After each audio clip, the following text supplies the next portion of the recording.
And as you just heard, new information into the Fox 4 newsroom about a deadly gator attack in Englewood on Friday. Now, we now know the identity of the woman who fell into a pond and was grabbed by two gators. This is an awful story.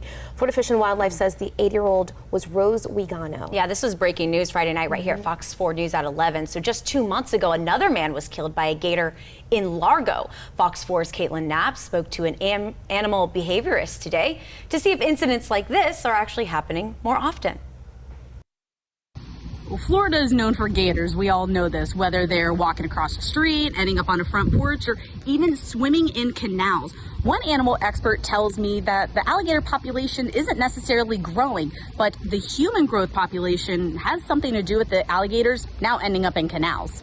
With construction taking over marshes and swamps, Ranger Rob says alligators are being forced into other habitats, like ponds and canals. Alligators survive in fresh water, looking for food and a place to breed. Ranger Rob says mating season is over, but this is the time where female gators tend to be a little more territorial. That's because they're laying their eggs right now. While it's not known why the gators attacked the Englewood woman, Ranger Rob says they can go after someone for a number of reasons. If you are not only feeding the animals intentionally, but doing the behaviors of their prey, then that's going to get their attention. According to the Florida Fish and Wildlife Conservation, there's no data yet for 2022 attacks because of some open investigations.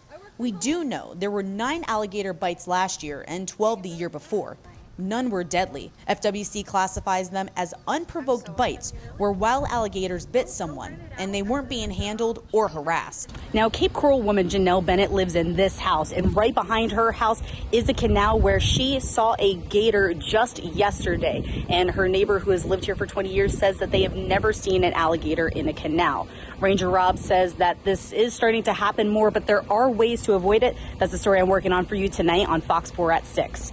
Reporting in Cape Coral, Caitlin Knapp, Fox 4.